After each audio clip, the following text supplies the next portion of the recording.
യേശയ്യാപ്രവാചകൻ്റെ പുസ്തകം 54 അധ്യായം അതിൻ്റെ 17 വാക്യം ഇങ്ങനെയാണ് പറയുന്നത്: നിനക്ക് വിരോധമായി ഉണ്ടാക്കുന്ന യാതൊരു ആയുധവും ഫലിക്കുകയില്ല. ന്യായവിസ്താരത്തിൽ നിനക്ക് വിരോധമായി എഴുന്നേൽക്കുന്ന എല്ലാ നാവിനെയും നീ കുറ്റം വിധിക്കും. അതായത് നമ്മൾക്കറിയാം, നമ്മളുടെയൊക്കെ ജീവിതത്തിൽ ഓരോ ദിവസവും നമ്മൾക്കെതിരെ പല വിധത്തിലുള്ള ആയുധങ്ങൾ പിശാച് മെനഞ്ഞുകൊണ്ടിരിക്കുകയാണ്.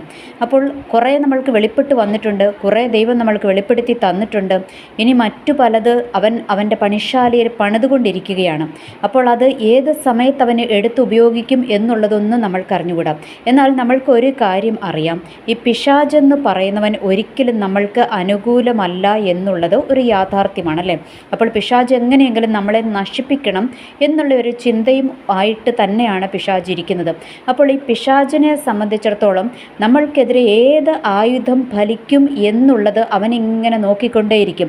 എന്നിട്ട് അവൻ ഓരോരോ ആയുധങ്ങൾ ഇങ്ങനെ പണിതുകൊണ്ടേയിരിക്കും. എന്നിട്ട് അത് ഏതെങ്കിലും ഒന്ന് ഫലിച്ചാൽ അവൻ്റെ ദൗത്യം വിജയിച്ചു എന്ന രീതിയിലേക്ക് അവൻ എത്തപ്പെടും. അപ്പോൾ ഓർക്കുക, ഒരായുധം വന്നു, അത് നമ്മൾക്ക് ഫലിക്കുന്നില്ല എന്ന് കണ്ടു കഴിഞ്ഞാൽ അവൻ അടുത്ത ആയുധം പ്രയോഗിച്ചുകൊണ്ടേയിരിക്കും, അല്ലെങ്കിൽ അത് ഉണ്ടാക്കിക്കൊണ്ടേയിരിക്കും എന്നുള്ളൊരു യാഥാർത്ഥ്യം നമ്മൾ തിരിച്ചറിയുക. അപ്പോൾ ഈ പിശാച് നമ്മൾക്കെതിരെ ആയുധങ്ങൾ, അത് മാനുഷിക രൂപത്തിലാകാം, അല്ലെങ്കിൽ മറ്റേതെങ്കിലുമൊക്കെ വിധത്തിലാകാം, ആക്സിഡൻറ്റിൻ്റെ രൂപത്തിലാകാം, അല്ലെങ്കിൽ രോഗത്തിൻ്റെ രൂപത്തിലാകാം, അല്ലെങ്കിൽ ഡോക്ടർമാരുടെ കൈപ്പിഴകളുടെ രൂപത്തിലാകാം, അല്ലെങ്കിൽ ഏതെങ്കിലും ഒരു ടാബ്ലറ്റ്സിൻ്റെ രൂപത്തിലാകാം, അല്ലെങ്കിൽ നിരാശയുടെ രൂപത്തിലാകാം, അല്ലെങ്കിൽ ഡിപ്രഷൻ്റെ രൂപത്തിലാകാം, അല്ലെങ്കിൽ മാനസികമായി നമ്മളെ തകർക്കുന്ന, നമ്മളെ മുറിപ്പെടുത്തുന്ന വാക്കുകളിലൂടെയാകാം എന്നു വേണ്ട. പിശാച് കിട്ടുന്നതൊക്കെ അവൻ എന്ത് ചെയ്യും?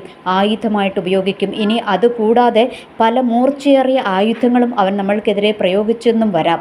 അപ്പോൾ ഇങ്ങനെയുള്ള സാഹചര്യത്തിൽ മനുഷ്യൻ എപ്പോഴും നിസ്സഹായരാണ്. ഓർക്കുക, ഈ പൈശാചിക പ്രവർത്തികൾ എപ്പോഴും ആത്മമണ്ഡലത്തിലാണ് വ്യാപരിക്കുന്നതല്ലേ. അപ്പോൾ നമ്മൾക്കത് കണ്ണുകൊണ്ട് കാണുവാനായിട്ട് കഴിയത്തില്ല. അപ്പോൾ ഈ പൈശാചിക ആയുധങ്ങളെ തകർക്കണമെങ്കിൽ നമ്മൾ എന്ത് പ്രയോഗിക്കണം? ആയുധം തന്നെ നമ്മൾ തിരിച്ചു പ്രയോഗിക്കണം. ഓർക്കുക, നമ്മൾക്കെതിരെ ഒരു ശത്രു രാജ്യം, ഇപ്പം നമ്മളുടെ രാജ്യം, അതിനെതിരെ ശത്രു രാജ്യം ഒരു ആയുധം ഉപയോഗിക്കുന്നുണ്ടെങ്കിൽ അതിനെ തകർത്ത് കളയുന്നതിനാവശ്യമായ അതേ ഫീൽഡിലുള്ള ആയുധം വേണം ഉപയോഗിക്കാൻ, അല്ലേ? എന്ന് വെച്ചാൽ കരയിലുള്ള യുദ്ധം വരുമ്പോൾ കരയിലുള്ള ആയുധം തന്നെ നമ്മൾ പ്രയോഗിക്കണം. ഇനി കടലിലാണ് യുദ്ധമെങ്കിൽ കടലിലുള്ള ആയുധം തന്നെ നമ്മൾ പ്രയോഗിക്കേണ്ടതാണ്. എന്ന് പറയുന്നത് പോലെ പൈശാചിക ആയുധം ആത്മീയ മണ്ഡലത്തിലാണ്. അതുകൊണ്ട് നമ്മളുടെ ആയുധവും എങ്ങനെ തന്നെ ആയിരിക്കണം? ആത്മീയ മണ്ഡലത്തിൽ തന്നെ ആയിരിക്കണം. അതിന് ഒന്നാമത്തത് എന്താണ്? ദൈവത്തിൻ്റെ വചനം, അല്ലേ? വചനം വാളാന്ന് പറയുന്ന വചനം ഒരു മൂർച്ചയേറിയ ആയുധമാണ്. അതുകൊണ്ട് ആ വചനം ഏറ്റു പറഞ്ഞും ജയമേറ്റെടുക്കാൻ, ഈ വചനം ഏറ്റു പറഞ്ഞ് ജയമേറ്റെടുക്കുവാൻ നമ്മൾ തയ്യാറാണ്.